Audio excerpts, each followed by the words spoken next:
রায়গঞ্জের ইটাহারে ওপেনিং হয়ে গেল খুশির ভান্ডার বাপ্পাদার মেডিকেল শপ। 13ই আগস্ট ওপেনিং হয়ে গেল খুশির ভান্ডার মেডিকেল শপ। তাই আমরা সকলে মিলে চলে গিয়েছিলাম এই সুন্দর মুহূর্তটাকে ক্যামেরা বন্দি করার জন্য। তোমরা তো সকলেই জানো খুশির ভান্ডার বাপ্পাদা শুধু মালদা আর রায়গঞ্জে না, গোটা ওয়েস্ট বেঙ্গলের সমস্ত অসহায় মানুষের পাশে এসে দাঁড়ায়। বাপ্পাদা সবসময় নিজের কথা না ভেবে সাধারণ মানুষের কথা ভেবে এসেছে। সাধারণ মানুষ যাতে খুবই কম খরচে ভালো ট্রিটমেন্ট পায়, সেই জন্যই বাপ্পাদার এই উদ্যোগ নেওয়া। এখানে তোমরা মাত্র 200 থেকে 250 টাকার ভিজিটেই যে কোনো প্রবলেমের ট্রিটমেন্ট পেয়ে যাবে। আর রেগুলার পেশেন্টের জন্য মাসে একবার করে ভিজিট একদম ফ্রি। জেনারেল স্পেশালিস্ট ফিজিশিয়ান আর অর্থোপ্যাথিক ডক্টর তো বসছে, আর তার সাথে মেয়েদের যে কোনো প্রবলেমের জন্য গাইনো ডক্টরও বসবে। এখানে ভিজিট যেমন খুবই কম টাকায় হয়ে যাচ্ছে, সেই রকমই মেডিসিনের উপরেও কিন্তু দারুণ ডিসকাউন্ট রেখেছে। আমার বাড়ি কিন্তু ইটাহার থেকে প্রায় 2 ঘন্টার রাস্তা। প্রথমে বাপ্পাদা আমাকে বলেছিল 11:30টার মধ্যে ওখানে পৌঁছে যেতে, কারণ আমাকে দিয়েই নাকি সবাইকে বরণ করাবে। আর সেই জন্য দেখো এতটা পথ জার্নি করব, তাও কিন্তু আমি শাড়ি পরে চলে গিয়েছিলাম। কিন্তু প্রচন্ড বৃষ্টির জন্য কেউ আসতে পারছিল না, সেই জন্য টাইমটা একটু চেঞ্জ করা হয়েছিল। তাই আমিও একটু লেট করেই বেরিয়েছিলাম, আর ওখানে কিন্তু 2টার মধ্যে পৌঁছেও গিয়েছিলাম। বাপ্পাদা কিন্তু এই প্রোগ্রামে বাপ্পাদার কয়েকজন কাছের মানুষকেই বলেছিল, আর যাদের যাদের বলা হয়েছিল সবাই আসার পরেই কিন্তু ওপেনিং এর ফিতে কাটা হয়েছিল। জানো তো বাপ্পাদা কিন্তু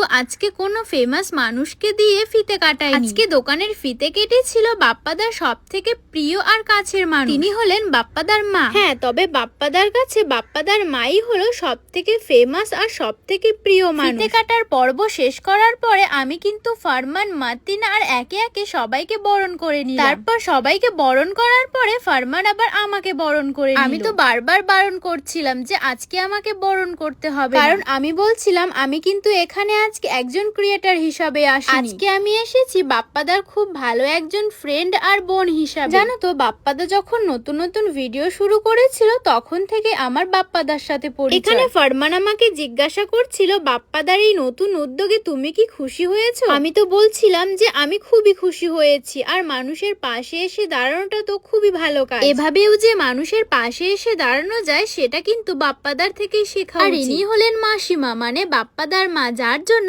বাপ্পাদা কিন্তু এত উঁচুতে উঠতে পেরেছে। আর সবার লাস্টে আমরা সবাই মিলে বাপ্পাদাকে বরণ করে নিলাম। সবাই যেহেতু দূর দূর থেকে এসেছিল, তাই কিন্তু বাপ্পাদা এখানে সবার জন্য মিষ্টি আর বিরিয়ানির আয়োজন করেছিল। 2টো থেকে প্রোগ্রাম শুরু হয়েছে, আর প্রোগ্রাম শেষ করতে করতে প্রায় 5টা বেজে গিয়েছিল। প্রোগ্রাম শেষ করার পরে আমরা সবাই মিলে খাওয়া দাওয়া করে নিয়েছিলাম। তোমাদেরকে তো বলতে ভুলেই গিয়েছি, ডক্টর দেখানোর পরে তোমাদের যদি কোনো সমস্যার কারণে মেডিসিন নিতে না আসতে পারো, তাহলে কিন্তু তোমাদের দরকারি মেডিসিনগুলো তোমরা বাড়িতে বসে হোম ডেলিভারি পেয়ে যাবে। রাত 12টার সময়ও যদি কারো কোনো মেডিসিনের প্রয়োজন হয়, তবুও চেষ্টা করা হবে সেই টাইমের মধ্যেই পৌঁছে দিতে। আর ইটাহার থেকে 20 কিলোমিটারের মধ্যে হলে তো ডেলিভারি চার্জ একদমই ফ্রি থাকবে। এতদিন তো বাপ্পাদা সবার পাশে দাঁড়িয়েছে, তাই আমাদেরও উচিত বাপ্পাদার পাশে দাঁড়ানো। তোমাদের যে কোনো প্রবলেমের জন্য বাপ্পাদার মেডিকেল শপে এসে ভিজিট করতে পারো। ইটাহার স্ট্যান্ডে যে চারদিকে 4টা রাস্তা গিয়েছে, সেখানে রায়গঞ্জ যেতে ডান দিকে যে রাস্তাটা পড়বে সেখান থেকে একটু এগিয়ে হেঁটে আসতে হবে। ইটাহারের নামাজ ঘরের উল্টো দিকেই তোমরা কিন্তু দেখতে পেয়ে যাবে খুশির ভান্ডার মেডিকেল শপের ব্যানার। তবে আর কি কোনো প্রবলেম থাকলে খুশির ভান্ডার মেডিকেল শপে গিয়ে অবশ্যই ভিজিট করে আসো। আজকের ভিডিওটা এই পর্যন্তই, দেখা হচ্ছে নেক্সট ভিডিওতে। টাটা।